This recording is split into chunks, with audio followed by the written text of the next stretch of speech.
Di partai politik tersebut, apa yang mereka mendukung apa yang dinyatakan oleh Pak Betor. Ketika live dengan Pak Rifai, pengacara dari pihak Pak Jokowi, mereka keberatan Pak, keberatan dengan kehadiran saya dengan Pak Roy. Berarti ada indikasi mereka ada usaha-usaha untuk menolak kami besok Pak, hari Rabu. Profesor Paiman itu adalah Ketua Umum Relawan Jokowi. Ya dulu ya, sekarang masih namanya sedulur Jokowi. Dan tanggal 6 Mei yang lalu, Profesor Paiman itu nggak ada hujan, nggak ada angin, tiba-tiba WA saya, menyuruh saya menyetop semua upaya saya. Dan bahkan menyuruh saya minta maaf ke Jokowi. Dan malah mengetahuan, Mas tolong hentikan semua supaya keluarga Anda aman. Sudah ada dari USU, sudah ada dari UI Watch, sudah ada dari Kapak ITB, sudah ada beberapa profesor dari UGM. Bahkan alhamdulillah mantan rektor, salah satu mantan rektor yang berani vokal pun sudah speak up ya. Nah ini kita akan tur ya Mas ke seluruh Indonesia, langkah bersama dengan para purnawirawan jenderal kita sekalian pemakzulan Fufu Fafa ya. Jadi ini kita akan tur ke seluruh Indonesia mengadvokasi dua hal penting ini. Selamat sore Bapak Ibu. Saya bukan seorang orator Pak. Jadi ngomong saya 1 menit aja cukup ya Pak. Tadi mendadak keluar dari sini karena harus menjumpai seseorang politisi senior ya. Dengan pendekatan kebudayaan lah. Terus informasi yang kita dapatkan adalah bahwa apa yang disampaikan Pak Betor Suryadi terkonfirmasi. Ya, jadi dari partai politik tersebut, apa yang mereka mendukung apa yang dinyatakan oleh Pak Betor. Saya nggak bisa menyebutkan politisinya. Jadi sebenarnya amunisi kita akan lebih banyak lagi kalau ada elemen-elemen dari kita yang melakukan pendekatan-pendekatan di parlemen sehingga mengetahui arah politik yang menurut saya begitu Pak ya. Saya bukan orang politik tapi ada sejumlah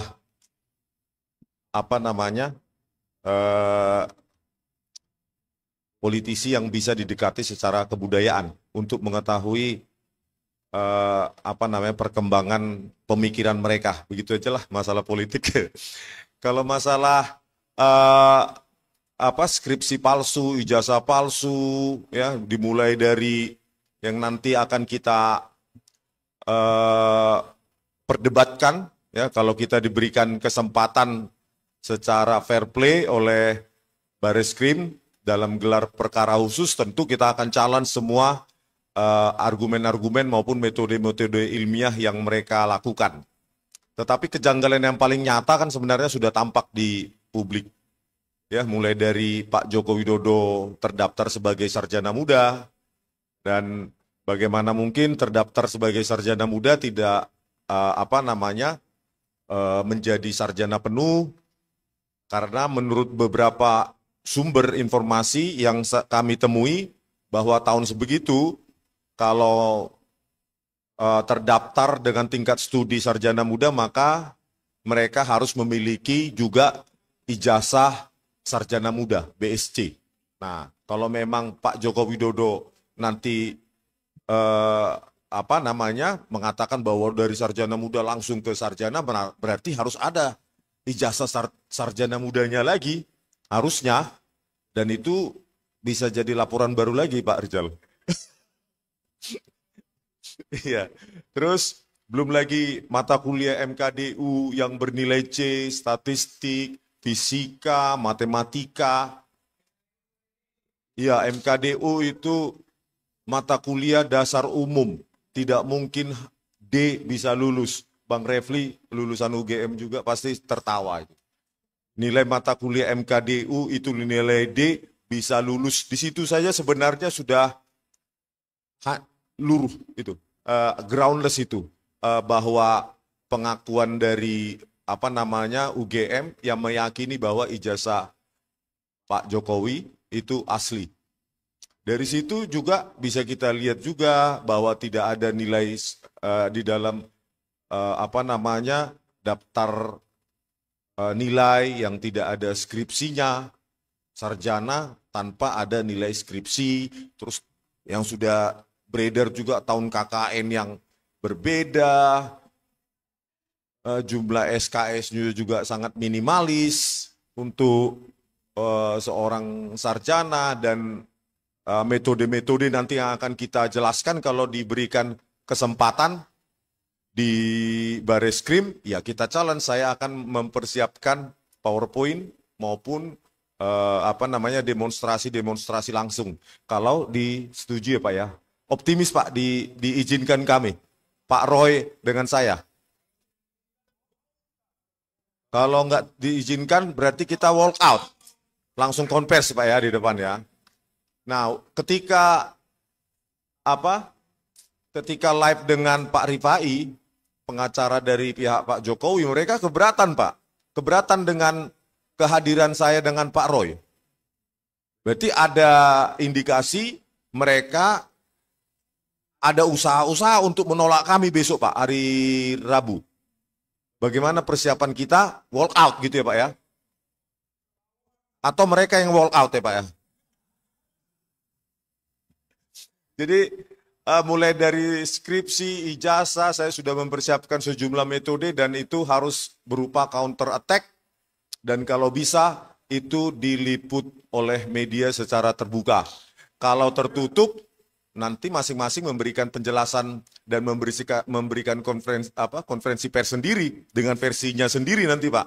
Sebaiknya itu diverifikasi dengan kita paksa atau kita tekankan supaya media bisa meliputnya secara terbuka. Bisa itu Pak? Pak Marwan bisa? Seharusnya bisa ya Pak ya? Tapi bukan gelar perkara terbuka Pak. Khusus ya. Jadi apalagi? Semua hal yang lama sudah sih ya, sudah banyak di media sosial, termasuk bagaimana tangan kekuasaan Tuhan menunjukkan bahwa kami yang tanpa berencana, ya surprise, terkejut, ternyata muncul kepalanya Pak Kasmujo. Pak Kasmujo itu, terus langsung ada 2 poin utama. Apakah Bapak bukan dosen pembimbing skripsi? Bukan. Bukan pula dosen pembimbing akademik. Agak pikir dia dikit, bukan. Bukan dosen pembimbing akademik Pak? Bukan. 2 kali pertanyaan itu dan confirm. Berarti harusnya Joko Widodo sudah bisa dilaporkan pembohongan publik.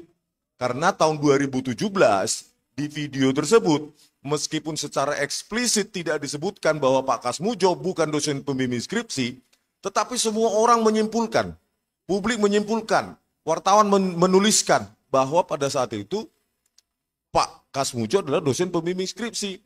Yang dibantah oleh Pak Kasmujo, dikoreksi oleh Pak Jokowi. Setelah itu hasil koreksinya juga dibantah. Betapa lemahnya civil society kita. Kalau kita bohong, dengan gampang Jokowi melaporkan kita. Dia bebas berbohong. Dia bebas menipu rakyat. Enggak ada tuh yang berani civil society kita kecuali TPUA. Makanya saya sangat respect kepada TPUA yang enggak takut di penjara apapun risikonya melaporkan. Mana elemen-elemen masyarakat lain yang berani?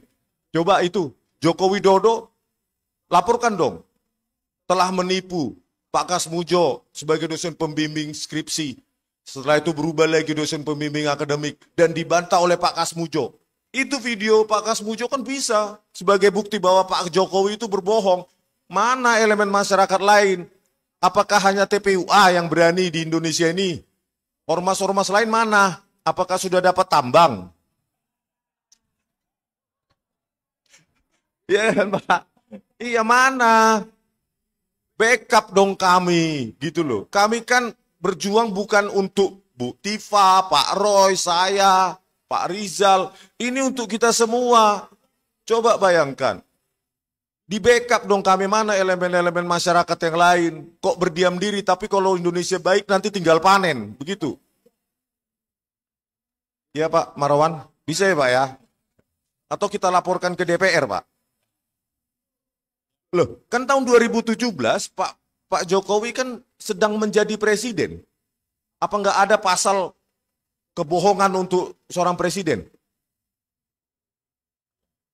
Yang ahli hukum kan banyak ini Pak. Kalau saya kan ahli di lapangan aja.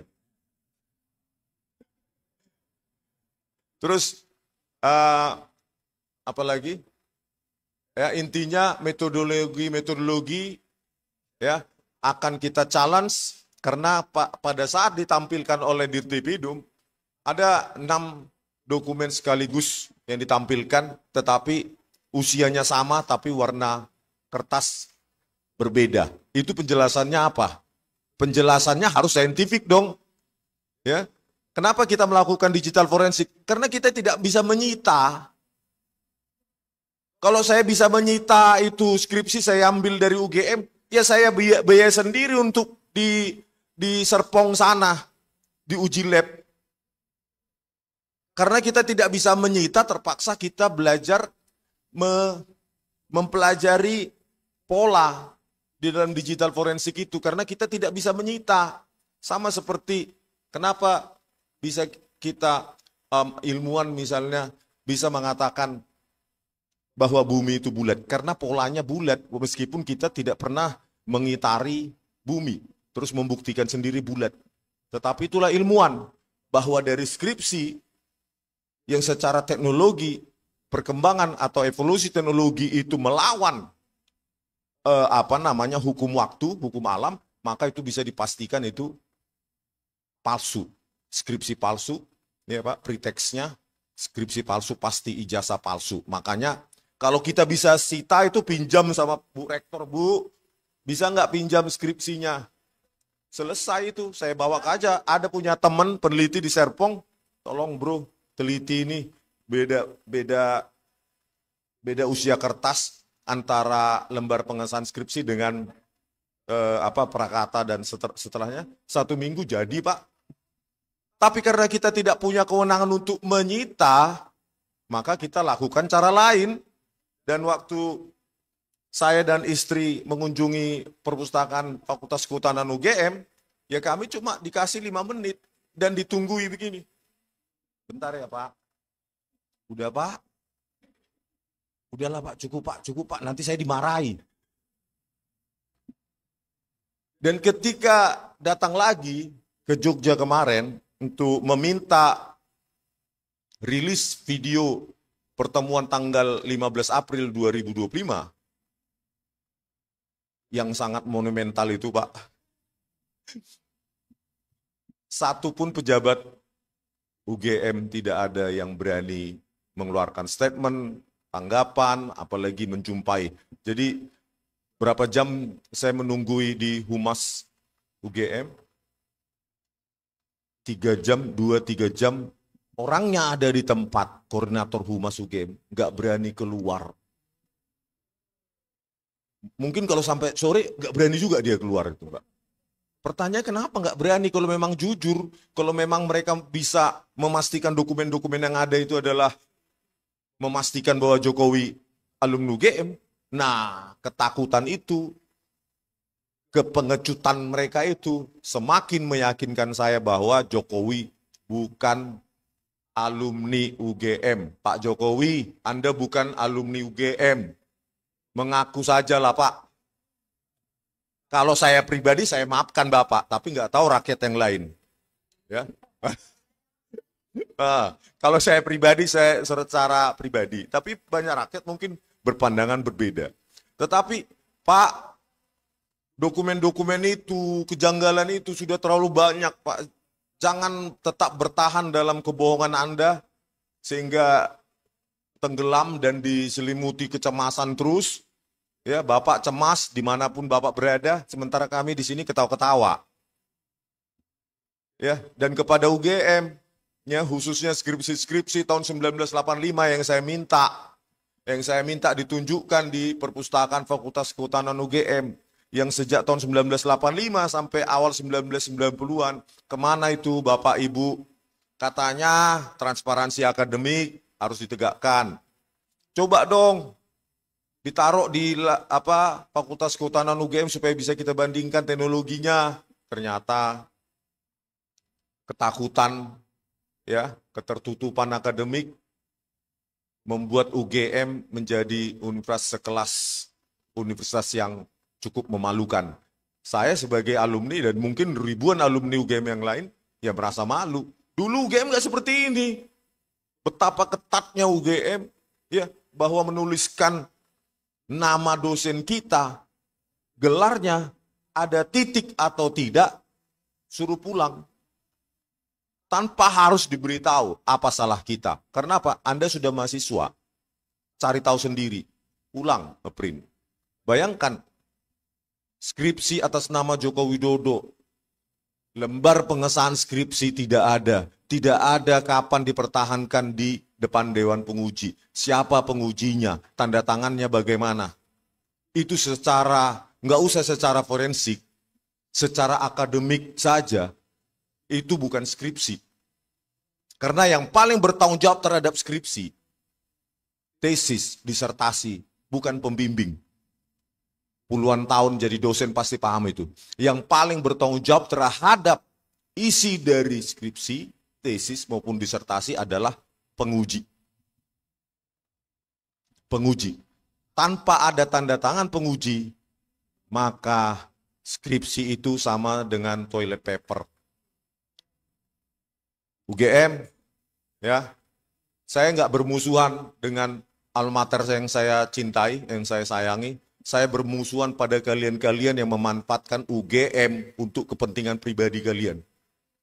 Ya, saya bermusuhan pada kalian, ya, karena nanti ada rela gama, ya, sejumlah alumni Gajah Mada juga yang akan membuat gerakan-gerakan yang setuju dengan pendapat saya. Kami tidak ingin UGM yang kami cintai, yang kami saksikan bagaimana dosen-dosen kami mendidik kami dengan hidup kesederhanaan, dalam kesederhanaan, yang cinta pada integritas akademik, kalian coreng. Profesor Ova Emilia, Wakil Rektor, Wening Udasmoro, dan lainnya yang mewakili UGM sekarang, kalau tidak bisa kalian tunjukkan dokumen-dokumen yang membuktikan atau mematahkan argumen kami, dan membuktikan bahwa Pak Jokowi adalah lulusan UGM, terbuka, maka lebih baik mundur. Mundur, Bu Ova Emilia, mundur, Bu. Ya, karena apa? Sebenarnya Joko Widodo akan runtuh dengan sendirinya kalau UGM jujur. Runtuh. Makanya saya bilang, setelah dari Jakarta ini saya akan sebulan, tiap hari saya akan mendatangi UGM. Karena akar masalah adalah di UGM. UGM, Bu, jangan menjadi universitas penipu. Tidak ada satupun skripsi di UGM yang tanpa ada tanda tangan penguji. Ayolah Bu Ova Emilia, kembalikan alma mater kita, kebanggaan kita, menjadi universitas yang bermartabat lagi. Ya, jangan hanya karena Joko Widodo, semua aturan birokrasi atau aturan akademik kalian langgar. Sayangi alma matermu, ingat Bu Ova Emilia bagaimana Anda dididik dengan dosen-dosen Anda dulu di kedokteran gigi, ya, kedokteran gigi. Bu Ova. Wah, kedokteran umum UGM, ya, dosen-dosen kita dulu yang kebanyakan sudah almarhum. Ingatlah itu, Bu. Ya, jangan Bu Ova, jangan memakai seseorang yang sekarang menjabat komisaris padahal dia bukan lulusan UGM, ya. Dia cuma lulusan Ruko University 3 lantai. Bagaimana itu menjadi pembela UGM yang paling die hard? Kan konyol. UGM punya orang-orang pintar. skripsi itu Bu Opa kasih ke Fakultas Teknik Elektro, selesai 1 hari mereka simpulkan itu bodong.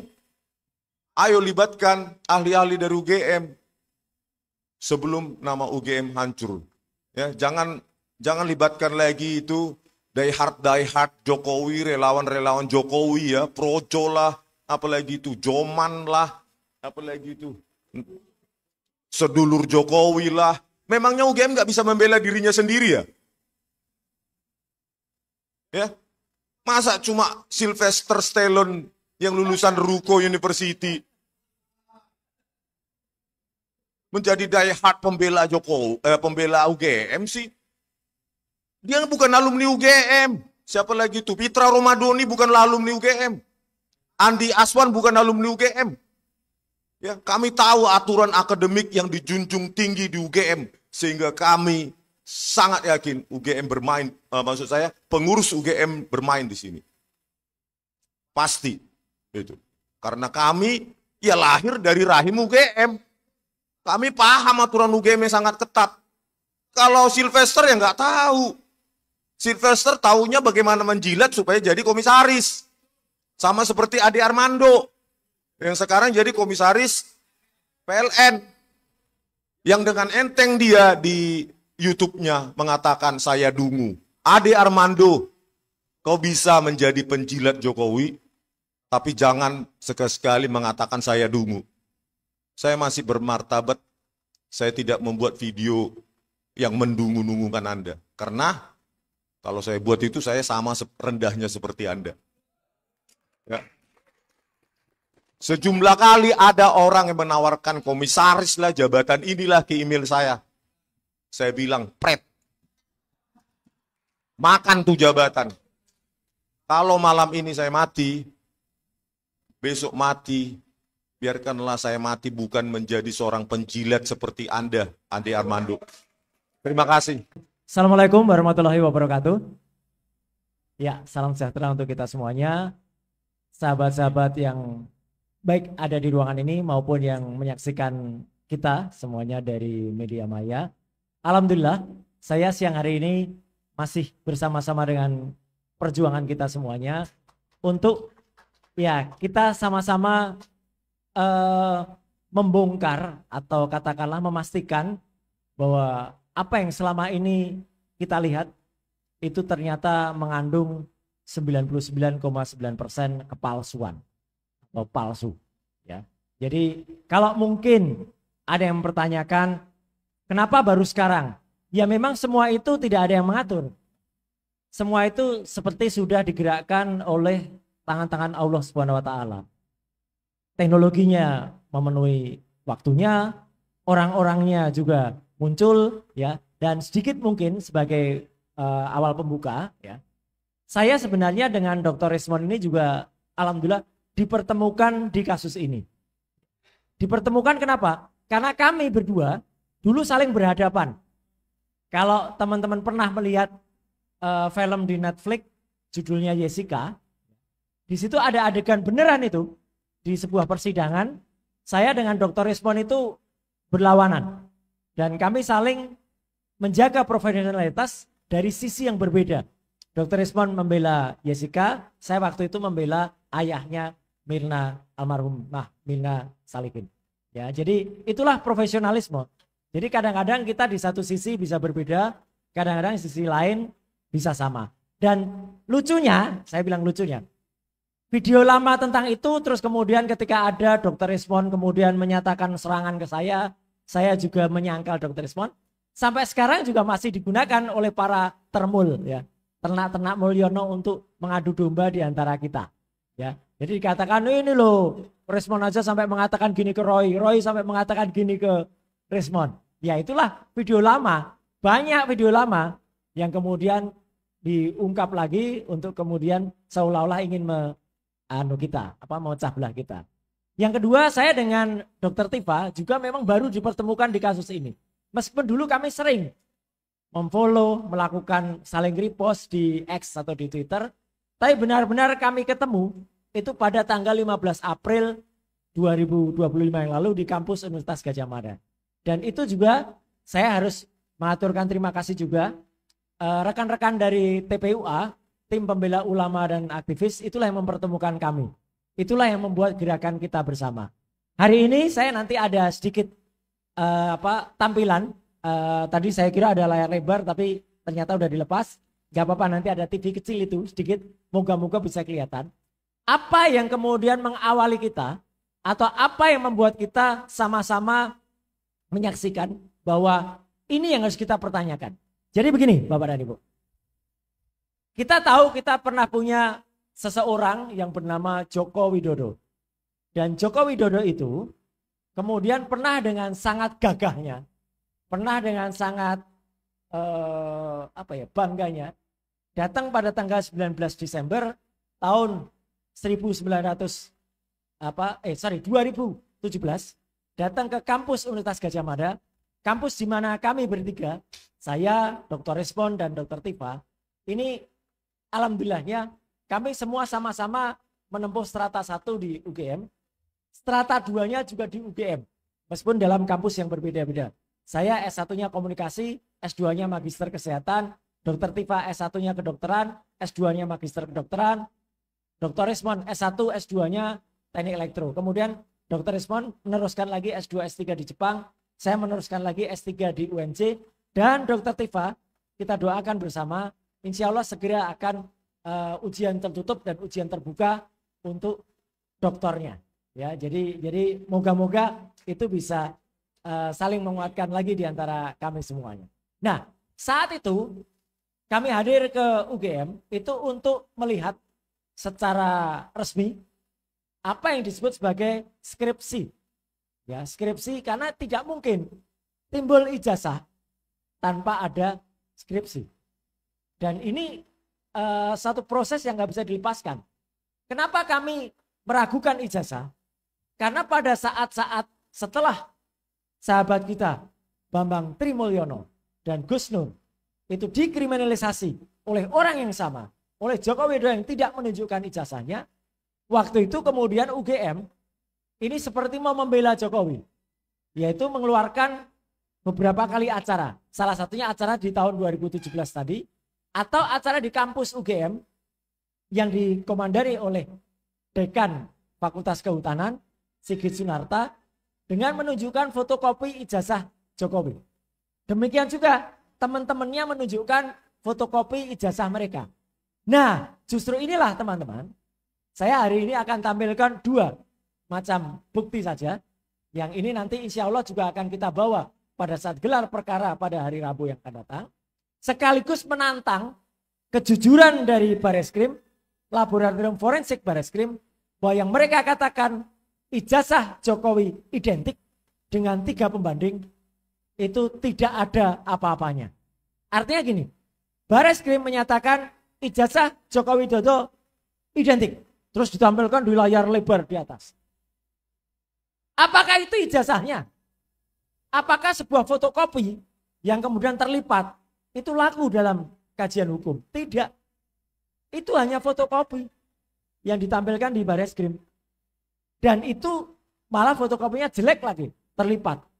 Tapi mau tidak mau, itulah yang ditampilkan oleh Bareskrim. Harusnya kalau dari awal Bareskrim atau Joko Widodo sendiri menunjukkan ijazah aslinya, mungkin persoalan nggak akan merembet sampai panjang. Atau kalau Bareskrim pada saat konferensi pers pada 22 Mei yang lalu menunjukkan juga, memegang Brigjen Juandini menunjukkan ini loh ijazahnya, mungkin saya percaya 50% dari masyarakat itu akan oh gitu ya, udah ada. Tapi karena itu tidak ditunjukkan, membuat kita semakin bertanya.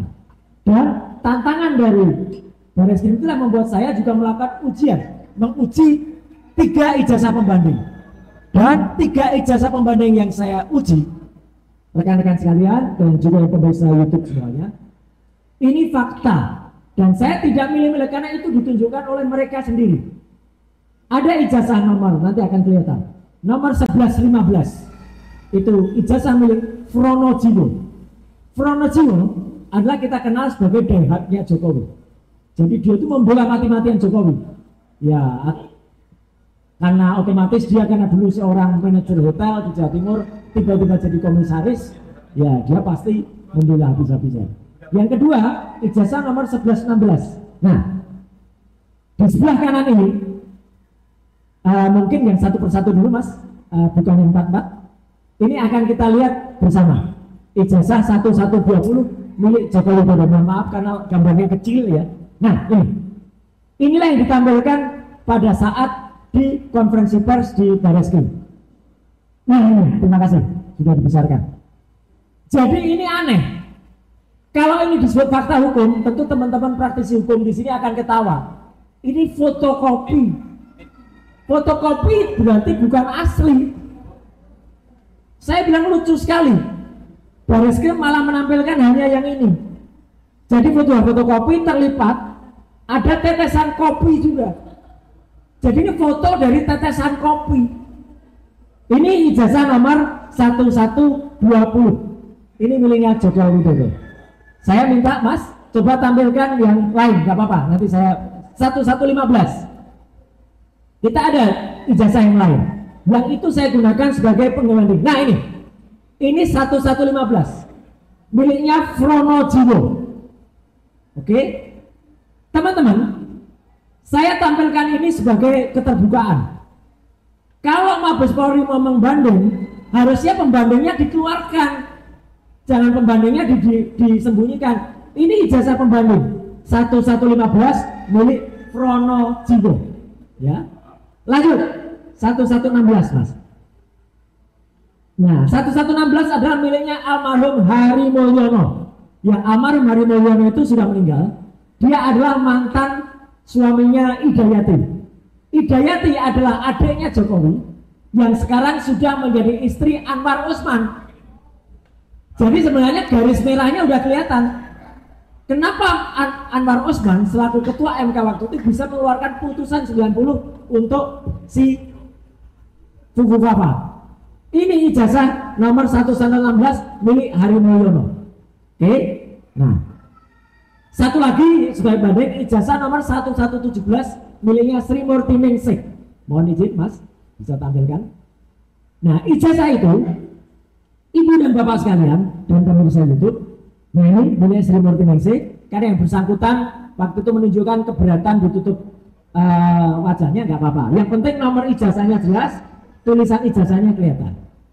Bapak dan Ibu, dari 3 tadi mungkin saya mohon maaf, mata awam tidak akan bisa melihat bedanya.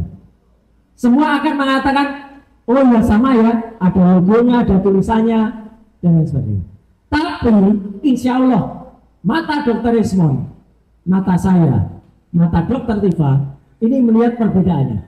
3 ijazah pembanding ini, inilah kalau Brigjen Soehardi mau menyampaikan, ini adalah yang identik. Kenapa identik? Satu, nanti saya tunjukkan dulu di mana perbedaannya, tapi nanti Bapak dan Ibu akan bisa melihat perbandingan semuanya. Saya membandingkan antara huruf Z ini dengan logo UGM, kemudian dengan huruf A dengan logo UGM. Huruf Z-nya, kalau dalam 3 ijazah, 115, 116, 117, selamat datang Dr. Tifa, ini adalah posisinya masuk ke dalam. Ini 3 ijazah ini, ya. Ini posisinya masuk ke dalam, Z ini, Z ini, Z ini. Kemudian huruf A-nya itu adalah masuk ke dalam logo. Ijazah 1120 milik Joko Widodo, huruf Z-nya agak naik ke atas. Agak naik di atas logo. Huruf A-nya keluar dari logo. 1, 2, 3, 11, 15, 11, 16, 11, 17 sama persis. Huruf A-nya masuk dalam logo, semuanya masuk. Huruf Z-nya keluar semua, agak naik. Punyanya Joko Widodo, huruf A-nya keluar dari logo, huruf Z-nya malah hampir keluar dari logo. Artinya 1120 milik Joko Widodo palsu. Berbeda. Dalam 1 tahun angkatan, dalam 1 kelulusan, ijazah itu pasti dicetak di waktu yang sama. Apalagi nomornya berurutan 1115, 1116, 1117, terus itu 1120. Kalau cetakan yang terakhir ini beda, nggak masuk akal. Karena cetakan itu pasti sama. Berarti cetakan yang berbeda ini Beda waktu nyetaknya dengan 3 ijazah sebelumnya. Jadi itu, nah perkara di luar UGM atau di dalam UGM, itulah yang masih kita kejar. Artinya teman-teman, ini satu clear banget, sesuatu yang sangat jelas, bahwa dari bukti ijazah itu, kami kemudian mengejar. Oke lah, karena kami selalu diserang. Mas pernah pegang nggak itu ijazahnya? Nggak usah pegang. Tidak usah pegang. Ini sama seperti teknologi itu bisa menjawab. Ibu-ibu pernah nggak? Mohon maaf ini. Ibu-ibu pernah nggak waktu, maaf ini ya, waktu mengandung, pemeriksaan kandungan, dan dulu kalau dokter zaman dulu, meriksa bayi yang ada di dalam perut kita, itu alatnya waktu dulu tuh hanya stetoskop. Didengarkan di sini. Oh ya, bayinya sehat bu. Tapi nggak penting. Sekarang, tanpa dokter itu memegang bayi ibu, kan sudah ada alat namanya USG, ultrasonografi. Ultrasonografi semakin canggih.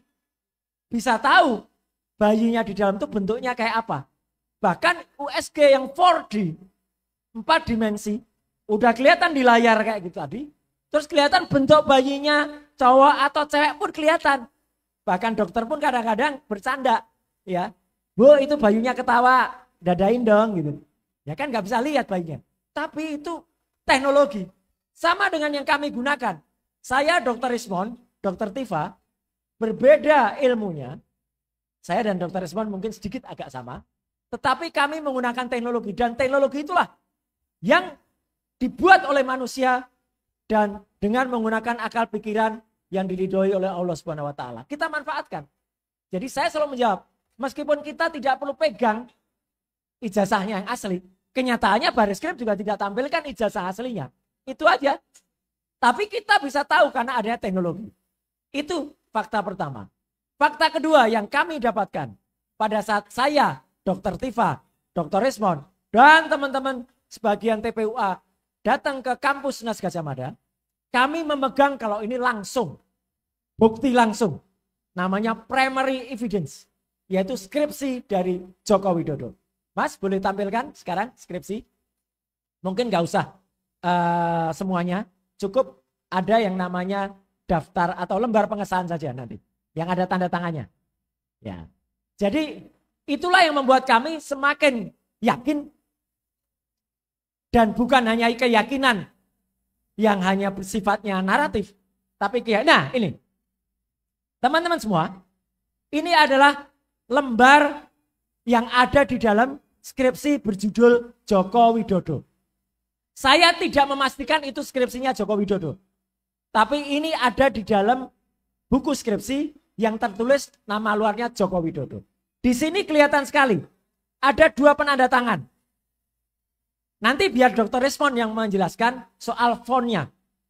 Kalau Dr. Rismond mengatakan huruf yang digunakan di skripsi ini, hurufnya terlalu canggih.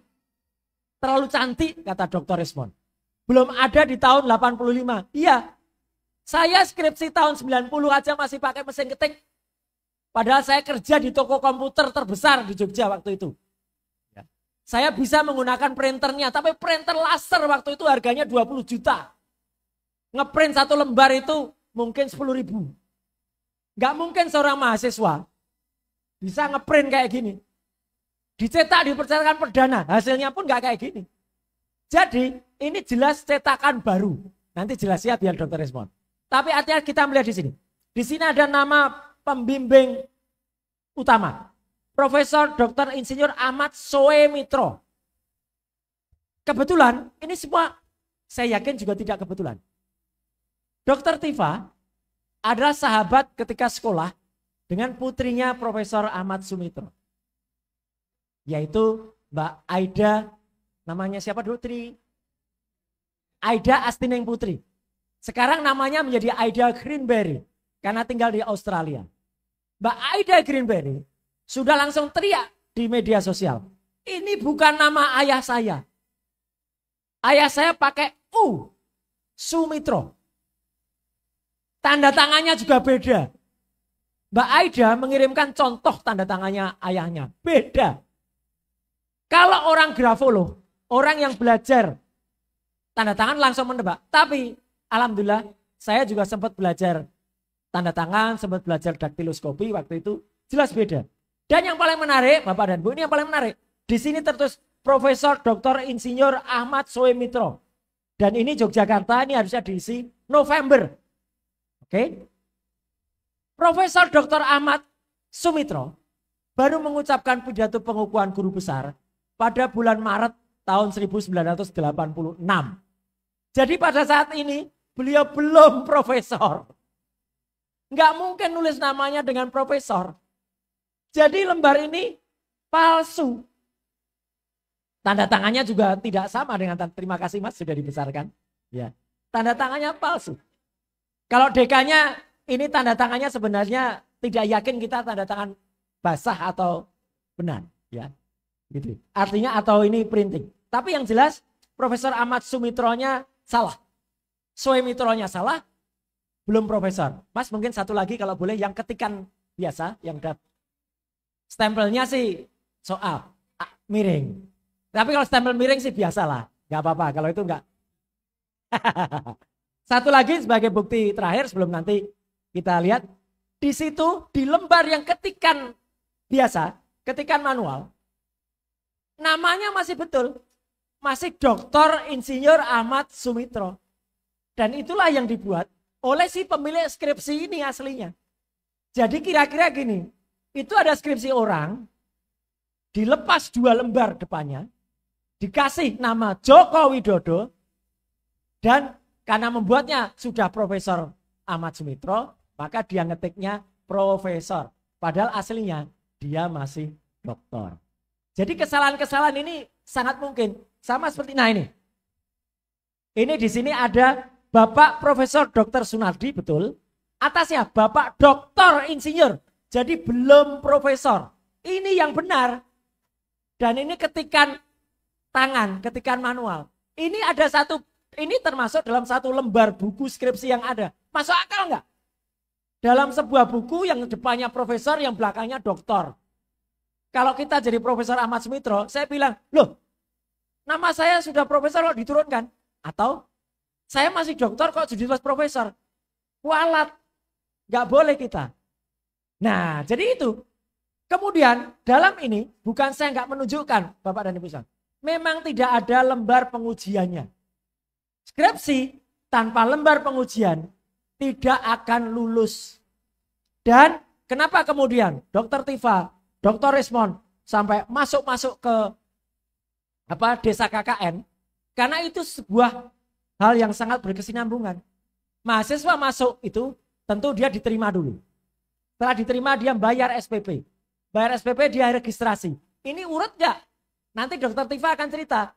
SPP-nya tidak benar. Kemudian pendaftaran registrasinya masih sarjana muda. KKN-nya nanti Dokter Rismond yang datang ke desa Ketoyan. Ruwet di sana. Ketika awalnya dikatakan oleh Ju Hamdani, KKN-nya Jokowi tahun 83, itu desa KKN-nya semuanya ketika ditanya ngomongnya 83. Ibu kepala desanya ngomong 83. Ditanya oleh teman-teman urusan tanah, 83 atau 85 Bu? 83. Tapi setelah kita serang 83-nya, seorang mahasiswa tahun 80, gak mungkin 83 sudah KKN. 3 tahun itu gak mungkin. Dia otak dewa kalau 3 tahun sudah KKN. Dia ngambil SKS-nya 1 semester 30, baru bisa KKN. Setelah itu Joko Widodo meralat sendiri di Solo. Ketika ditanya wartawan, dia tanya 85 awal.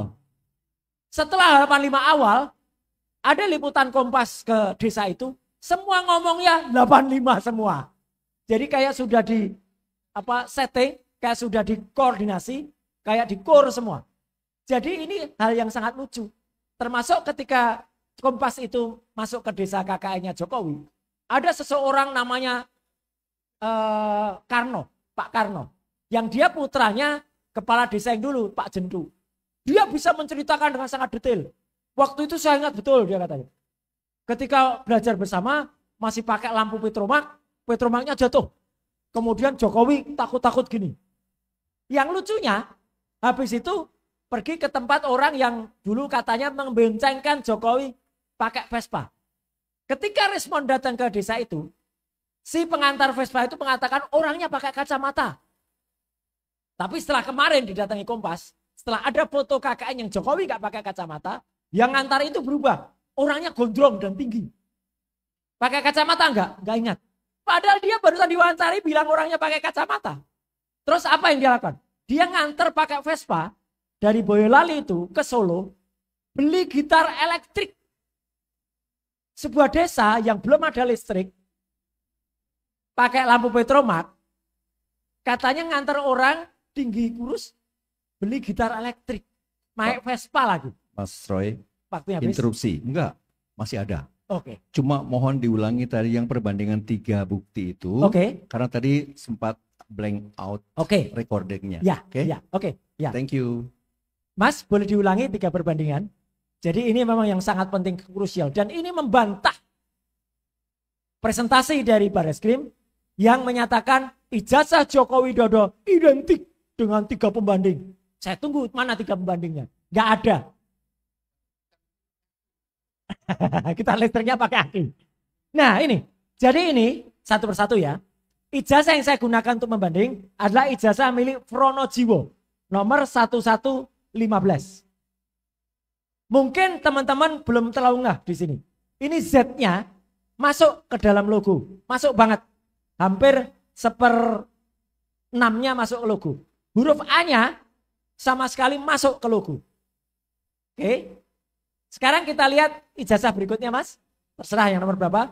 116, 1116 atau 1111 itu sama dengan ini. Semuanya Z-nya. Nah ini miliknya almarhum Hari Mulyono. Jadi orang ini nggak mungkin lagi membuat-buat ijazah sekarang karena sudah wafat. Ini lihat Z-nya. Z-nya pun juga masuk ke dalam logo. A-nya juga tertutup oleh logo. Saya kebetulan hanya punya yang fotokopinya. Tapi tidak masalah. Dalam dunia digital analisis, mau berwarna atau fotokopi, kalau hanya melihat skalanya, hanya melihat jaraknya, itu semua masuk. Lanjut Mas, yang 117, Sri Murti Ningsih. Nah ini masuk juga A-nya. Ini Z-nya masuk juga. Sekarang coba kita lihat. Ijazah 1120 miliknya Joko Widodo yang terlipat itu. Ya. Itu akan kita lihat bersama. Meskipun terlipat, meskipun fotokopi, masih bisa terdeteksi. Silakan. Gak apa, kita tunggu sebentar. Nah ini. Setnya keluar. Hampir keluar. Jadi hanya tinggal kakinya saja. A-nya keluar dari logo. Gak masuk. Mungkin tadi kita gak ngeh. Setelah kita lihat ini, beda. Ini hal yang mustahil. Kalau kata Asmuni di Sri Mulat.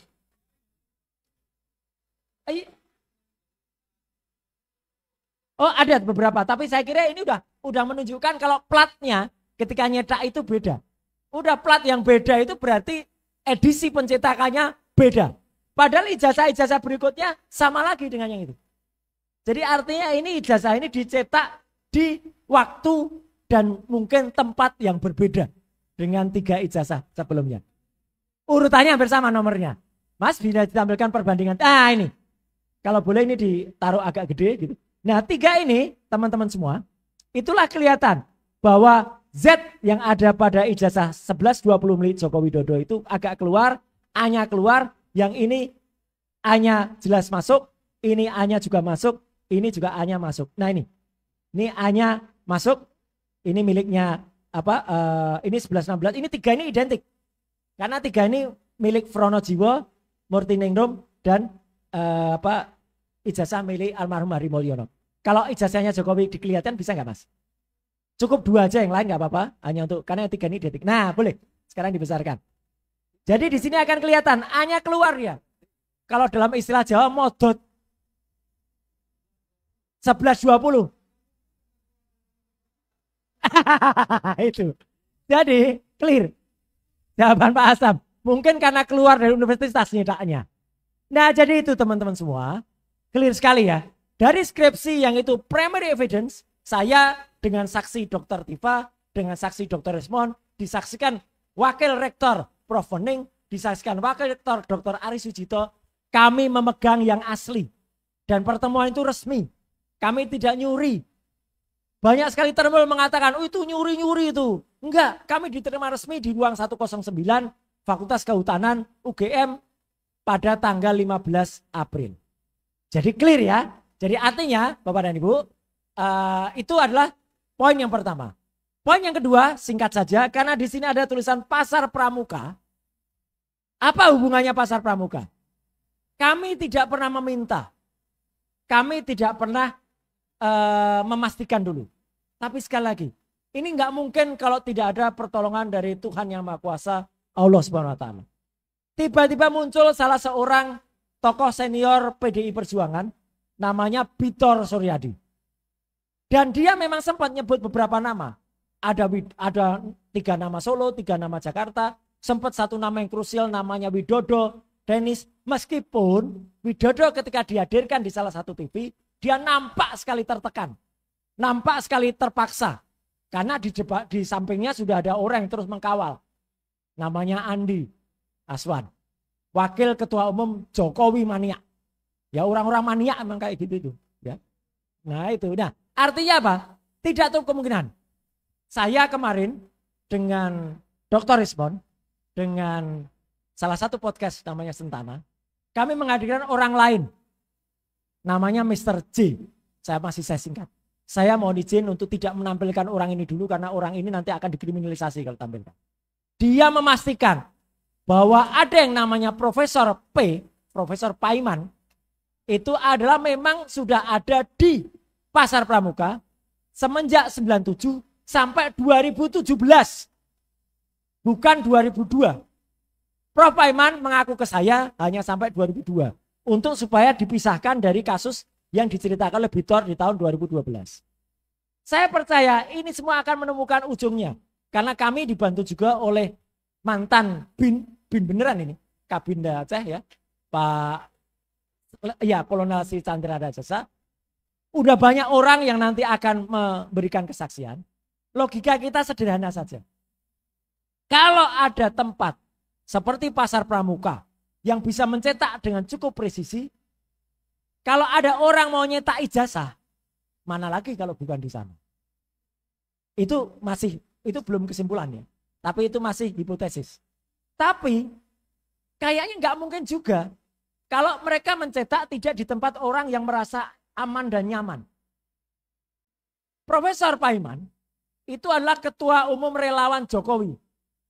Ya dulu ya, sekarang masih namanya sedulur Jokowi. Dan tanggal 6 Mei yang lalu, Profesor Paiman itu nggak ada hujan, nggak ada angin, tiba-tiba WA saya menyuruh saya menyetop semua upaya saya. Dan bahkan menyuruh saya minta maaf ke Jokowi. Dan malah mengetahuan, Mas, tolong hentikan semua supaya keluarga Anda aman dan damai. Teror. Saya langsung membroadcast itu dan Pak Iman pun sudah minta maaf ke saya pada WA berikutnya. Tapi minta maafnya pakai koma. Dia tetap tidak mengakui bahwa dia masih ada di Pasar Pramuka. Lucunya Bapak dan Ibu, saya pun terjun langsung ke Pasar Pramuka. Ya, hari Kamis minggu yang lalu. Di sana nama Pak dosen itu Prof. Paiman, karena dia spesialis buat skripsi, tesis, terus produk-produk jadi dia disebut sebagai Pak dosen. Tidak logis kalau di sana tuh nama dia tuh masih harum, bahkan ada seorang Pak Haji masih, oh iya Pak dosen saya kenal itu ada. Ini tahun 2025. Kalau dia hanya sampai 2002, berarti 23 tahun orang itu masih kenal, gak logis. Dan itu terjawab pada bintang tamu misteri guest yang kita hadirkan. Prof. Paiman itu masih bolak-balik, ya persis kayak Jokowi nerangkan, bolak-balik gitu. Ke Pasar Pramuka itu sampai dengan setidaknya tahun 2017. Dan terakhir yang paling menarik, tidak ada hujan, tidak ada angin, Prof. Paiman pada tanggal 1 Mei bikin acara mengundang orang-orang mantan Pasar Pramuka untuk halal bihalal. Kan aneh sekali. Nggak ada hujan, nggak ada angin, sudah lama, kalau tiba-tiba ngumpulin. Dan dia sempat nggak ngaku. Oh itu saya cuma diundang. Ada fotonya, dia di tengah cuma pakai kaos oblong. Kalau diundang, masa kita datang cuma pakai kaos oblong? Itulah dia ada di tempat di mana dia sebagai sahibul boitnya atau sebagai pengundangnya.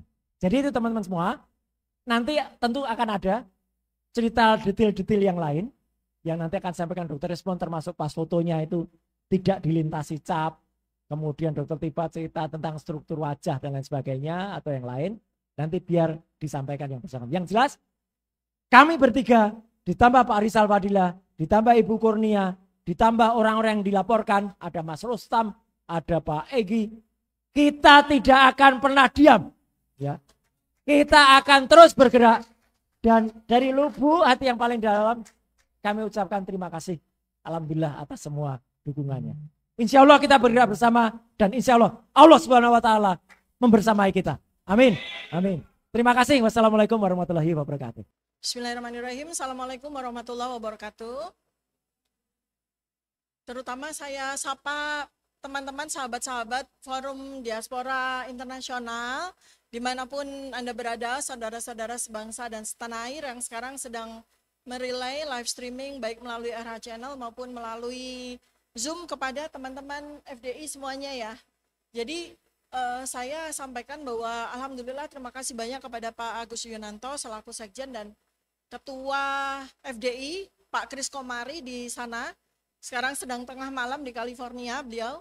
Tapi saya yakin beliau sudah menyimak dengan seksama. Kemudian juga saya ucapkan terima kasih kepada Sohibul Bait yang sebagai ketua mana? Pak Medi ya. Pak Medi ya sebagai ketua Dewan Pertimbangan Agungnya FDI ya Pak Medi. Terima kasih dan juga atas fasilitas yang diberikan kepada kita semuanya. Dan teman-teman sahabat-sahabat semua yang hadir di sini menyematkan diri. Jadi saya akan menyampaikan tentang materi saya terkait dengan advokasi internasional. Karena ini acara FDI, jadi memang fokusnya adalah pada advokasi internasional. Dan memang ini adalah sebuah momentum Bapak Ibu semuanya ya, dimanapun Anda berada. Karena saya barusan dapat surat cinta dan ini juga bersama teman-teman semuanya. Surat cinta lagi dari Polda, begitu ya. Jadi pada saat yang pertama kami sudah diminta kehadirannya sebagai saksi begitu ya. Nah sekarang surat cinta yang kedua ini kami bukan lagi sebagai saksi tapi sudah dinyatakan sebagai terlapor. Dan jadi meningkat ya. Skalanya meningkat sekarang. Naik kelas. Dan secara pasal-pasal juga naik kelas. Pasal-pasalnya besar-besar. Pasal-pasalnya 6 tahun, 8 tahun, 12 tahun gitu ya. Jadi pasal-pasalnya besar-besar sekali dan yang paling lucu adalah disampaikan oleh orang-orang yang tidak jelas. Jadi ada nama-nama, ada 5 nama yang tidak jelas siapa ini jati dirinya. Bukan orang yang tidak pernah kita kenal, tahu-tahu dipakai namanya untuk melaporkan kami. Dan yang lebih lucu lagi, yang lebih dagelan Sri Mulat lagi adalah kami dituduh menghasut, menimbulkan keonaran, sampai kemudian menimbulkan ya semacam apa, bakar-bakaran atau bunuh-bunuhan seperti itu ya, karena akibat pidananya seperti itu. Jadi ini adalah sesuatu yang sangat tidak masuk akal dikenakan kepada kami ya, para cendekiawan, Mas Roy, Bang Rismon, kemudian Bu Kurnia, para aktivis, para ilmuwan, peneliti yang sedang menegakkan kebenaran, yang kebenaran itu tidak saja bermanfaat bagi seluruh rakyat Indonesia, tapi juga bermanfaat bagi kepolisian sendiri. Karena kepolisian itu kan hak milik kita semuanya. Kepolisian itu menegakkan kebenaran, perangkat hukum yang membantu rakyat untuk menegakkan kebenaran. Nah, tadi sudah disampaikan secara panjang lebar oleh sahabat saya, Pak Dr. Royo Surya ya, bahwa sebenarnya persoalan ijazah ini sudah clear dari A, B, C, D, E sampai Z, diulang lagi ke A lagi sampai Z, udah clear semua. Dan Allah Subhanahu Wa Taala juga sudah mengirimkan berbagai macam saksi-saksi yang bermunculan. Kemudian juga para anak-anak yang sudah kita duga ya, bahwa setelah Roy, setelah Rismon, setelah Tifa akan ada muncul anak milenial, anak zilenial yang mungkin jauh lebih cerdas daripada kami, catch up secara teknologi. Jadi sebetulnya persoalan ijazah ini sudah selesai, sudah jelas kronologi dari sejak tahun 2000 terancam, ya kan? Bahkan tidak hanya itu, tetapi bukan hanya sekedar ijazah SD, SMP, SMA sampai kuliah ya sudah clear semuanya, termasuk dokumen-dokumen yang secara gegabah kemarin itu digunakan sebagai barang bukti oleh Bareskrim ya. Nah inilah yang kemudian kami mengharapkan, kami ingin membantu kepolisian jangan sampai memalukan kita di mata nasional maupun di mata internasional. Masa kepolisian menggunakan barang bukti abal-abal, bikinan pojok pramuka, bukan sekedar ijazah, KRS, KHS, transkrip semuanya. Bahkan saking penasarannya, Bang Rismon sudah melakukan penelitian langsung ke lapangan. Saya pun juga sudah menemukan foto yang dikatakan itu sebagai foto yang bersangkutan di KKN ternyata salah desa. Bukan desa Ketoyan yang menjadi foto Gosono. Jadi seperti itu ya. Ini sesuatu lelucon yang sangat memalukan. Tetapi lebih dari itu, teman-teman semuanya dimanapun Anda berada ya, bahwa sebenarnya cerita ini yang lebih takut bukan yang bersangkutan, yang melaporkan kami dengan inisial JW, bukan. Tapi ada ratusan orang, bahkan mungkin ribuan orang yang ketakutan. Karena mereka juga produk pasar Universitas Pasar Pramuka. Saya menduga itu.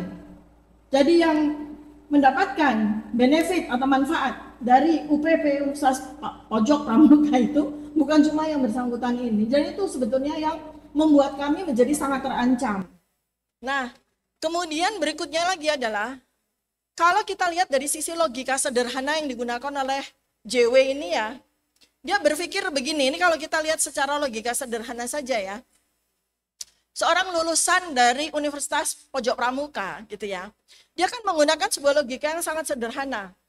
Orang-orang yang pintar-pintar ini, orang-orang yang julid-julid ini, orang-orang yang tidak akan berhenti bertindak, meneliti ya, sampai titik darah penghabisan ini, mendingan taruhin aja dikandangin. Jadi urusannya selesai. Itu logika sederhana orang yang tidak pernah sekolah.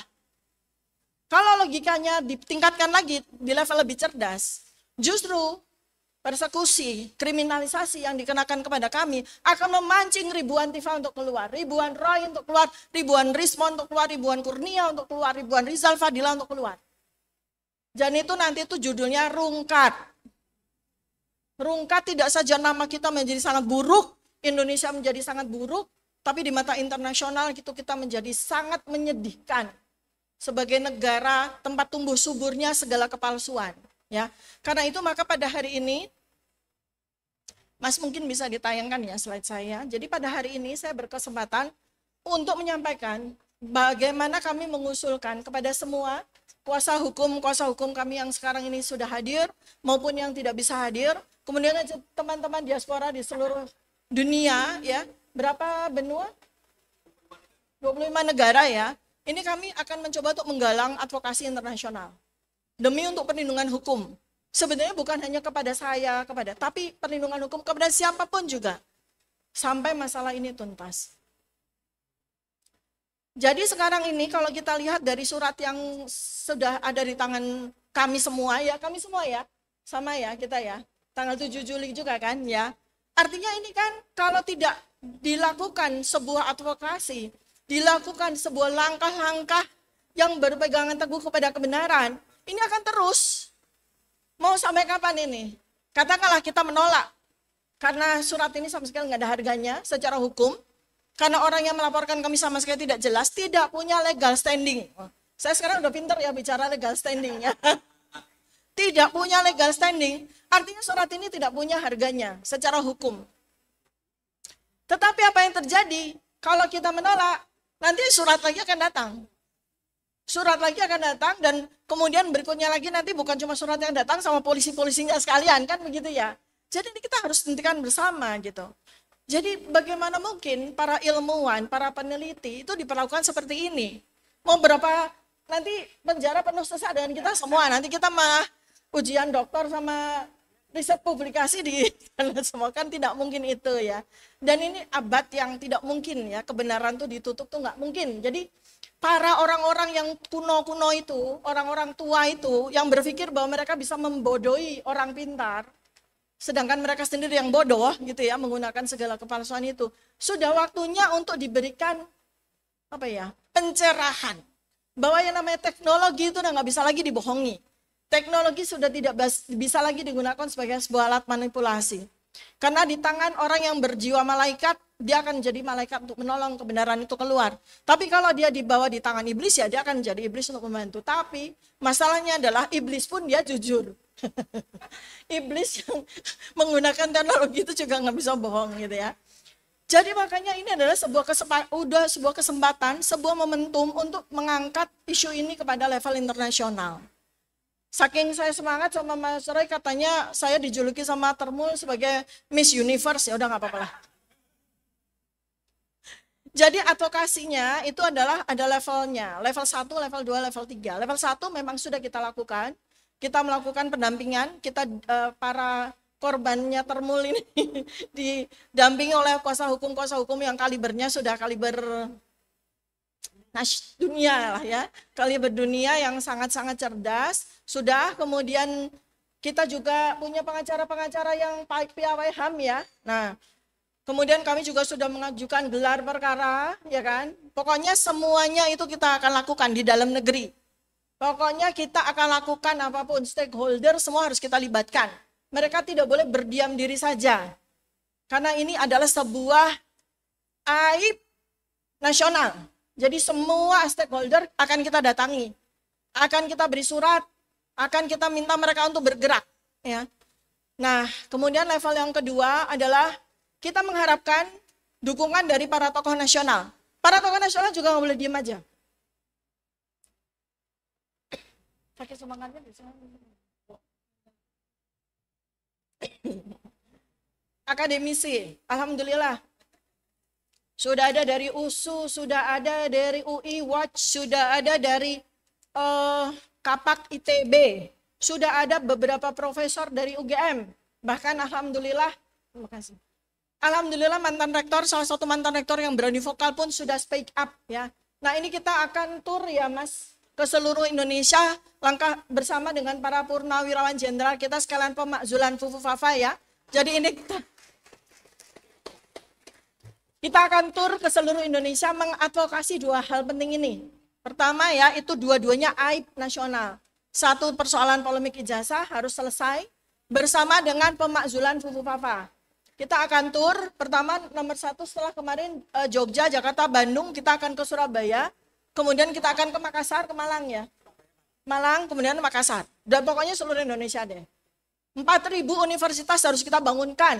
4.000 kita punya universitas, negeri maupun swasta. Harus kita bangunkan, apa yang kita bangunkan? Keberanian mereka untuk menegakkan kebenaran. Kemudian kita juga akan ajak jurnalis, ini alhamdulillah selama ini teman-teman, para jurnalis yang independen, para YouTuber selama ini sudah bersama dengan kita, berjuang habis-habisan bersama kita. Maka saya juga ingin sekali agar jurnalis-jurnalis media mainstream juga akan kita buka wawasan mata hatinya agar bisa mengumandangkan kebenaran. Kemudian beraktivis lintas sektor juga. Aktivis perempuan, aktivis laki-laki, aktivis pokoknya segala macam aktivis mau kita advokasi semuanya. Kemudian yang berikutnya yang pasti sebetulnya manjur itu adalah petisi publik. Ini petisi publik dilakukan oleh negara Brazil. Saat ini negara Brazil sedang berbelasungkawa dan kejadiannya terjadi di Indonesia. Ya. Tentang seorang pendaki gunung. Ya. Dan masyarakat pemerintah Brazil menganggap pemerintah Indonesia lalai, lambat, dan gaungnya langsung internasional. Coba bayangkan, hanya satu orang saja gaungnya internasional. Kenapa? Karena terjadi petisi publik. Jadi petisi publik ini sangat-sangat penting untuk kita lakukan sekarang. Dan karena dua surat yang sudah kami terima, ini sangat mengandung unsur pelanggaran HAM. Sangat mengandung gender-based repression yang terutama melibatkan saya, Dr. Tifa dengan Ibu Kurnia. Betapa selama ini kami jadi bulan-bulanan para termul, para buzzer. Bahkan sekarang tidak kurang-kurang teror-teror yang kita terima setiap hari. Bahkan anak-anak saya pun juga kena terornya. Saya namanya sudah luar biasa di fitnah secara dizalimi secara luar biasa. Bahkan almarhum ayah saya, almarhum kakak saya pun dizolimi luar biasa ya. Dan ini adalah sebuah pelanggaran HAM berat yang tidak bisa kita diamkan. Nah, level yang ketiga internasional. Inilah terima kasih banyak Pak Medi yang saya hormati, mentor saya, kemudian Pak Agus Yunanto dan seluruh teman-teman sahabat-sahabat yang sekarang ini hadir. Kita sekarang bergerak kepada level advokasi internasional. Jadi kita sudah melakukan izin ya Pak Medi, kita sudah izin kepada Presiden Prabowo Subianto, kita sudah memberikan surat kepada Presiden Prabowo Subianto, artinya kita sudah izin kalau beliau diam, kalau pemerintah diam, mohon izin, kami akan bawa ke level internasional. Kami akan memandangkan masalah pelanggaran HAM ini kepada PBB, kepada lembaga HAM global. Kita akan lapor kepada special reporters, juga lembaga Women Human Rights Defenders. Pokoknya intinya kita gaspol ke level internasional. Kalau pemerintah diam saja, tidak memberikan perlindungan kepada kami yang notabene adalah warga negara Indonesia yang sah, tidak berbuat apapun selain menegakkan kebenaran. Bahkan pemerintah bertendensi untuk melindungi para pembohong, para penipu negara Indonesia ini. Maka kita sudah siapkan. Maka kita berhenti dulu, Dokter Tiba. Jadi mohon maaf sobat dan sekalian, ini ada masalah teknis ya. Kasihan Dokter Tiba udah semangat, tapi internetnya ngelemot dia di tadi. Jadi dia nggak jalan internetnya. Nah, iya, jadi kami ngambil kebijakan, mohon maaf buat rekan-rekan yang di Zoom-nya kami matiin, ya. Zoom-nya kami matiin, tapi ada jalan keluarnya. Jalan keluarnya adalah mereka bisa tetap nonton di RH Channel, gambarnya malah lebih bagus. Itu satu. Yang kedua, kalau mereka mau komentar bisa langsung di RH Channel atau di pribadi Mas Agus. Silakan Mas Agus ditambahkan sedikit. Iya, jadi teman-teman saya terutama yang di luar negeri mohon dimaklumi kondisi ini karena baru kali ini kita pakai dua jalur ya. Jalur Zoom dengan jalur RH Channel ya. Jadi awalnya begitu, ternyata dari segi teknis ini ada sedikit kendala sehingga yang terbaik dari yang baik adalah kita pakai RH Channel karena lebih clear. Jadi teman-teman yang saat ini sedang ada di Zoom, silakan beralih ke RH Channel ya. Lihat di YouTube ya. Ini YouTube ya, Bang Refli ya. Di RH Channel, lalu tune in di situ ya. Kemudian kalau ada pertanyaan bisa disampaikan di channelnya Refli Harun, bisa ya Bang ya? Oke, bisa langsung, itu live streaming itu. Atau bisa teks japri ke saya atau di grup Forum Diaspora Indonesia yang ada grupnya ya. Atau chat japri ke saya nggak apa-apa. Jadi saya dan Dr. Refli Harun mohon maaf atas inconvenience ya, occurred gitu ya. Tapi ini bukan kesengajaan, ini hanya masalah teknis. Kita ambil yang terbaik dari yang baik. Terima kasih, silakan Dr. Tifa. Maaf agak terganggu sedikit. Please go ahead. Iya, nanti saya akan kasih link YouTube-nya kepada Mas Agus. Mas Agus ya. Sorry, maaf. Halo. Ya, nanti saya kasih link YouTube-nya. Mas Agus kasih ke grup ya. Agar mereka bisa langsung akses. Silakan dokter, maaf ada gangguan ya. Ini sebelumnya dokter ada pengumuman mobil Wuling B2793 PFI agar dipindahkan mobil Wuling warna putih, pindahkan dulu karena mengganggu kendaraan yang lain. Silakan. Makasih. Dokter Iva, silakan dilanjutkan. Mohon maaf dan terima kasih. Baik, terima kasih. Ya, saya lanjutkan. Ini tapi tidak terganggu kan ya? Penjelasan saya tadi enggak? Dokter waktunya bebas. Oh, enggak, maksudnya tadi enggak terganggu. Enggak. Mesti rewind ke belakang. Ini panggungnya dokter. Tadi oke ya, semua clear ya. Saya tinggal lanjut.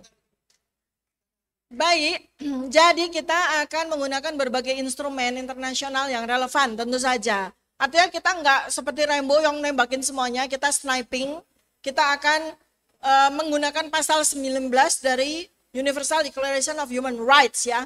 Jelas itu di kebebasan berekspresi menyatakan pendapat itu tidak cuma dilindungi oleh Undang-Undang Dasar 1945, tetapi juga dilindungi oleh undang-undang internasional. Jadi itu yang kita pakai. Kemudian berbagai instrumen seperti ICCPR, bukan OCCRP ya.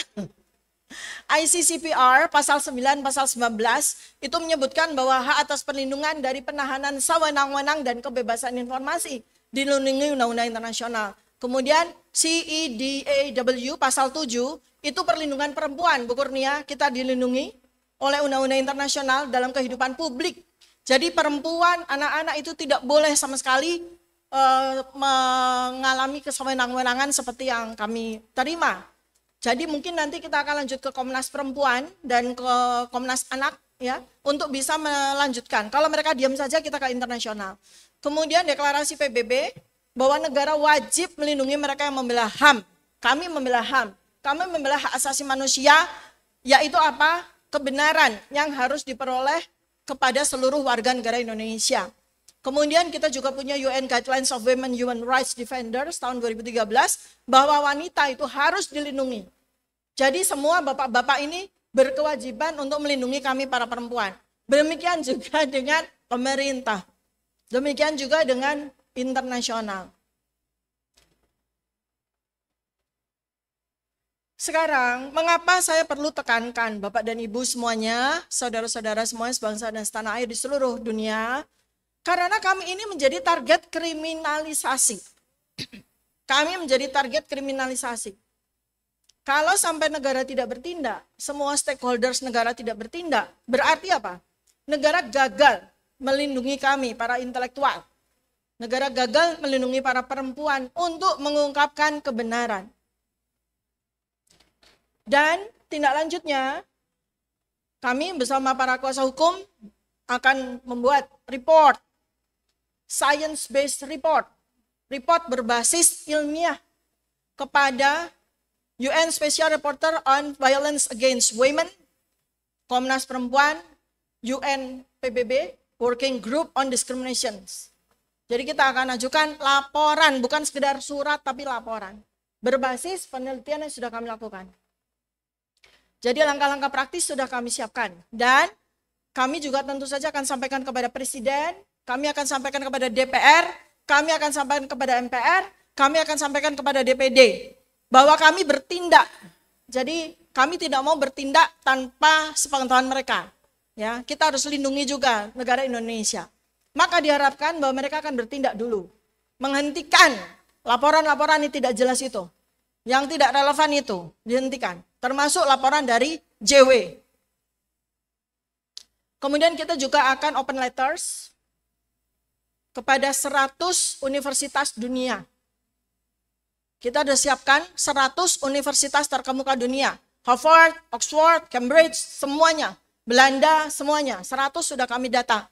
Kami akan berikan report tersebut. Ini kalau negara sampai tidak bertindak, entah apa yang terjadi pada Indonesia. Jadi bulan-bulanan. Ya. Dan kami akan sudah menyiapkan report untuk menghubungi media internasional. Kami akan menghubungi Al Jazeera, menghubungi BBC, CNBC, Democracy Now. Ya. Dan kami akan mendaftarkan kasus ini apabila laporan-laporan seperti ini tidak berhenti kepada kami maupun kepada para ilmuwan setelah kami, ya. Sekalian juga nanti kita akan minta supaya Pak Bambang Tri juga dibebaskan, ya. Kita akan daftarkan ke Frontline Defenders dan Amnesty International.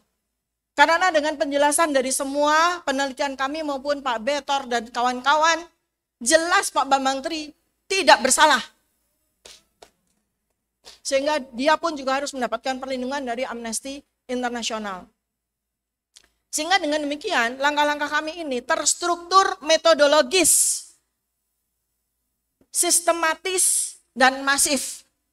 Ya, akan kami lakukan supaya apa? Supaya tidak ada lagi korban-korban seperti kami. Yang seharusnya kami itu tenang meneliti, tenang memproduksi berbagai temuan ilmiah, tenang menegakkan kebenaran, terpaksa kami harus bolak-balik ke Polda. Kami harus bolak-balik ke polisi.